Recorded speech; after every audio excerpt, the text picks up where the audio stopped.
सास, माँ, बहू और बेटी। नहीं नहीं, ये कहानी इन सारे के सारे रिश्तों की नहीं, बल्कि 2 रिश्तों में ही सभी रिश्तों के होने की है।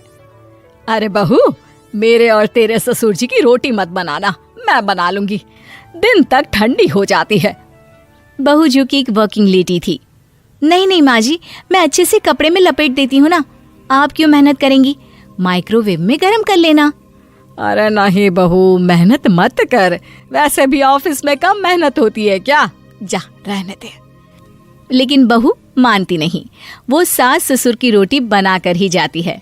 दोपहर में खाने के वक्त ससुर जी कहते हैं, अरे बहू को रोटी बनाने के लिए क्यों मना कर दिया, क्या हो गया, ठंडा ही तो खाते आए हम लोग हमेशा से। अरे वो क्या है ना, सुबह ऑफिस जाती है, घर का सारा काम करने में वक्त लग जाता है, अरे थकती है वो अलग, तो मैंने सोचा बहाने से ही थोड़ा कम काम करवाऊं। ससुर मुस्कुरा रहे होते हैं। ये तो अच्छा है, बहू को समझना जरूरी है। वक्त बीत रहा था, घर में सब खुश थे कि एक दिन, माँ जी आप शाम को थोड़ा टहलने निकला करें, घर पर रह रहकर हड्डियां जाम होती है, पापा को भी ले जाया करिए, मैं वक्त पर तो आ जाती हूँ। बहू ठीक 5 बजे ऑफिस से घर आ जाती है। फिर चाय नाश्ता बनाकर सास ससुर के साथ बैठती, उन लोगों को सारा दिन का हाल बताती। रात को पति घर आता है। क्या बात है बेटा, ऑफिस से आकर कभी हम लोगों के साथ भी बैठा कर। अरे माँ, दिन रात काम करके मन ही नहीं करता, अगले दिन की फिर तैयारी होती है, आप और पापा ही कमरे में आ जाओ।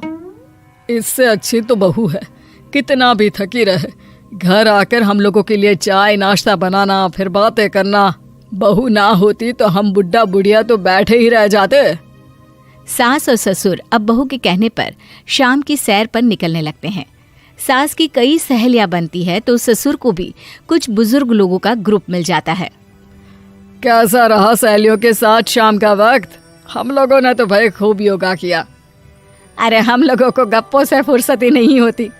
वैसे मिसेस मल्होत्रा आज बहू के बारे में कुछ बोल रही थी। तभी वहां ऑफिस से बहू आ जाती है जो जींस और टॉप में होती है। क्या बात है माँ, क्या कह रही थी आपकी सहेली आपकी बहू के लिए? सास इस बार बहू को कुछ अलग तरीके से देखती है और उल्टा सवाल ही दाग देती है। क्या कह रही थी वो हटा, ये बता, तेरे ऑफिस में तो मर्द भी काम करते होंगे ना? बहू जो अब तक मजाक कर रही थी वो सीरियस हो जाती है। मर्द होंगे नहीं माँ जी, मर्द ही ज्यादा है, हम 5 ही लड़कियां हैं ऑफिस में। अरे तो अच्छा लगता है क्या ऐसे कपड़े पहनती हो? कल से तुम ना साड़ी पहनकर ऑफिस जाना, और हाँ, शाम का नाश्ता थोड़ा जल्दी बनाया करो, नाश्ता बनाकर बाद में ही ऑफिस के कपड़े चेंज करने जाना। बहू को समझ में नहीं आता कि सास को हो क्या गया है, लेकिन वो कुछ नहीं कहती, सीधे किचन में जाकर चाय नाश्ता बनाती है और सास ससुर को दे देती है। अगले रोज बहू ऑफिस के लिए तैयार होती है तो खूब सुंदर सी साड़ी पहनती है और ऑफिस के लिए निकलने से पहले सास और ससुर के पैर छूती है और निकल जाती है। क्या बात है, आज मेधा के ऑफिस में लग रहा है कोई फंक्शन है। अच्छा, पता नहीं, मुझे तो बताया नहीं, वैसे तो सारी बात करती रहती है। अरे देखा नहीं कैसे साड़ी पहनकर जा रही थी? अरे वो तो मैंने ही बोला है उसे। अरे अच्छा लगता है क्या रोज रोज ऐसे सूट या जींस में जाना? बहू हो, बहू बनकर रहो, और आप भी ना मेधा मत किया करिए, बहू बोला करिए, सर पर चढ़ जाएगी तो दिक्कत हो जाएगी। सास अब बहू को बहू जैसा रखने लगती है, हर बात पर रोका टोकी, हर बात पर ताने। क्या बात है, आजकल लेट आ रही है ऑफिस से? अरे चाय के लिए भी देर हो जाती है, हम लोग फिर पार्क में भी देर से पहुंचते हैं। सभी की बहुएं वक्त से चाय नाश्ता करा देती है अपने सास ससुर को, बस एक तू ही है जो उस वक्त ऑफिस से निकलती है। माँ जी, वो एक रास्ता पुलिस वालों ने न जाने क्यों बंद कर रखा है, जिसके कारण ट्रैफिक ज्यादा हो जाता है। मैं कोशिश करूंगी कल वक्त से पहले निकल जाऊं। ससुर देख रहे होते हैं कि बहू अब परेशान सी रहने लगी है। एक रोज, मेधा, बेटी मेधा। जी पिताजी। बेटा देख जरा कौन सी टी शर्ट अच्छी लग रही है। वो क्या है ना, शाम को सब बदल बदल कर टी शर्ट पहनते हैं, मैं भी सोच रहा हूँ कि आज कुछ अच्छा सा पहन कर जाऊं। हाँ पिताजी, ये सही है। ये लाल वाली ना बहुत जचेगी आप पर।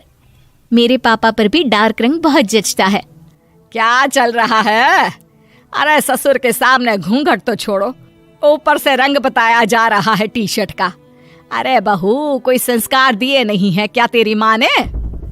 बहू इस बार बहुत निराश हो जाती है। वो वहां से तुरंत अपने कमरे में चली जाती है। अब बहू घर का सारा काम करती, ऑफिस जाती, लेकिन साड़ी और सर पर पल्ला लेकर। एक बार पड़ोसन उनके घर आती है। वाह सुमित्रा बहन, बहू का तो रूप ही बदल दिया। ठीक किया, बहू बहू जैसी ही अच्छी लगती है। अच्छा चलती हूँ मैं। पड़ोसन के जाने के बाद सास बड़ी अकड़ के साथ कहती है, देखा मेरा कमाल, कैसे मैंने मेधा बहू को कंट्रोल में कर लिया। अब बारी ससुर के बोलने की थी। हाँ सुमित्रा, बिल्कुल ये काम तो किया है तुमने, लेकिन कभी सोचा क्या खो दिया? क्या खो दिया? मैंने तो कुछ नहीं खोया जी। खोया है, पहले बहू जब ऑफिस जाती तुम्हारे पैर छूकर तुम्हें गले लगाती, लेकिन अब सिर्फ पैर छूती है। हाँ जी, ये बात तो आप ठीक बोल रहे हैं। पहले घंटों हम लोगों से बात करती, कमरे में ना जाती, ऑफिस से आते ही खुद की चाय, खाना, नाश्ता सब हम लोगों के साथ करती, सारी बात बताती। लेकिन क्या तुम्हें पता है, बहू की तबीयत खराब चल रही है, वो माँ बनने वाली है। ये बात मुझे बेटे ने बताई कि तुम्हें बता दूं। अब सास की आंख में आंसू थे। वो समझ गई थी कि लोगों के कहने में आकर उसने क्या खो दिया। शाम को बहू घर आती है तो माँ किचन में पकोड़े तल रही होती है। अरे माँ जी, आप रहने दीजिए ना, मैं आ तो रही थी। अरे नहीं, जा तू चेंज कर ले, मैं नाश्ता और चाय टेबल पर ही लगा रही हूँ मेधा। सास के मुंह से अपना नाम सुनकर बहू को बहुत अच्छा लगता है। माँ जी, कोई गलती हो गई है क्या? मेरे होते हुए आप काम करे, ये ठीक नहीं है। संस्कारी और समझदार बहू सास को माँ समझती है, लेकिन सास की बेवकूफ़ी उसे सास ही बनाकर रखती है। बहू, मुझे भी थोड़े संस्कार और समझदार बनने का मौका दे, जिससे मैं भी बहू नहीं बेटी को देखूं तुझ में। और हाँ, मेरा होने वाला पोता क्या कहेगा कि दादी ने तो मेरी माँ को बहुत परेशान किया। बहू सास को गले लगा लेती है। नहीं माँ जी, वो कहेगा कि माँ को तो दादी ने बेटी बनाकर रखा है।